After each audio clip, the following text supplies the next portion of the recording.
Hello YouTuber, সবাই কেমন আছেন? আশা করি সবাই খুবই ভালো আছেন। আচ্ছা, আপনি যখন ভিডিও রেন্ডারিং করে যখন আপনার সম্পূর্ণ ভিডিওর একটা ফাইল তৈরি করেন, তখন কি আপনি সঠিকভাবে রেন্ডারিং করেন? কিংবা আপনি যখন ভিডিও আপলোড করেন, সেটা কি সঠিকভাবে আপলোড করেন?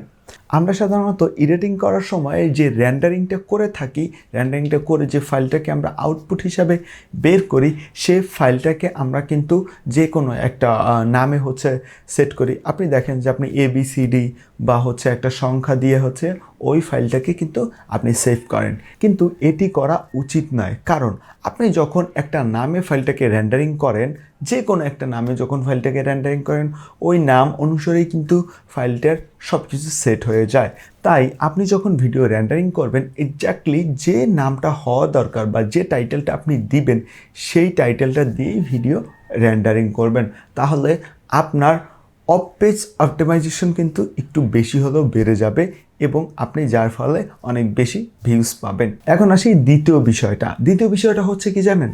আপনি যখন ফাইল আপলোড করেন, তার পূর্বেই আপনার ফাইলটাকে এসইও করে নিতে হবে। এসইও মানে হচ্ছে কি জানেন? Search engine optimization. এটা হচ্ছে অফ পেজ এসইও। মানে আপনি যখন ভিডিও আপলোড করবেন তখন তো এসইও করবেনই, কিন্তু তার আগে ওই ট্যাগ এবং ওই টাইটেল দিয়ে আপনি ওই ফাইলটাকে এসইও করে নেবেন। আপনি যদি এটা না পারেন, এটার জন্য বিস্তারিত একটা ভিডিও আমার প্লে লিস্টে দেওয়া আছে, আপনি ওখান থেকে চেক করে নিতে পারেন, কিংবা আমি এই ভিডিওর এন্ড স্ক্রিনে ওটা দিয়ে দেবো, আপনি ওখান থেকে দেখতে পারেন। কিন্তু আপনার ওটা ইম্পর্টেন্ট কি সেটা আমি বলি।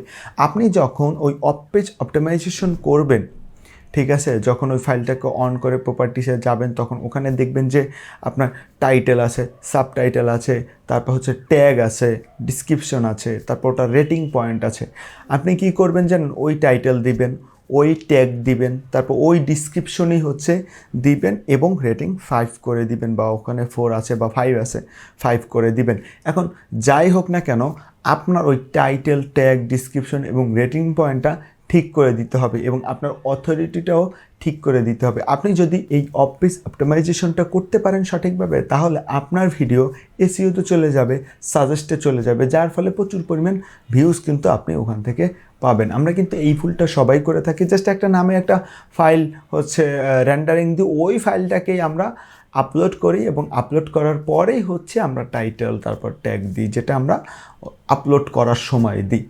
কিন্তু আপলোড করার আগে আপনার এই কাজগুলো করতে হবে। আপনি যে টাইটেল দেন, যে ট্যাগ দেন, যে ডিসক্রিপশন দেন, ওটাকে আলাদা নোট করুন। নোট করে তারপর ওই ফাইলটার সাথে ওটা অ্যাড করে দিন।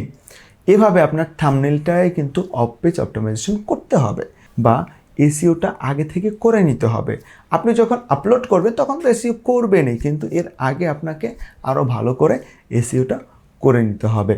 এই কয়টি বিষয় যদি আমরা আপলোডের আগে সঠিকভাবে করতে পারি, তাহলে অবশ্যই আপনার ভিডিও আগের থেকে অনেক বেশি ভিউজ হবে, অনেক বেশি আপনি ওখান থেকে টাকা ইনকাম করতে পারবেন।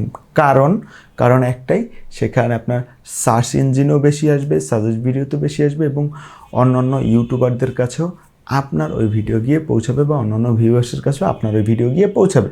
আজকের মতো এই পর্যন্তই। দেখা হচ্ছে নতুন কোনো ভিডিওতে, নতুন কোনো দিনে। সেই পর্যন্ত ভালো থাকবেন, সুস্থ থাকবেন। আল্লাহ হাফেজ।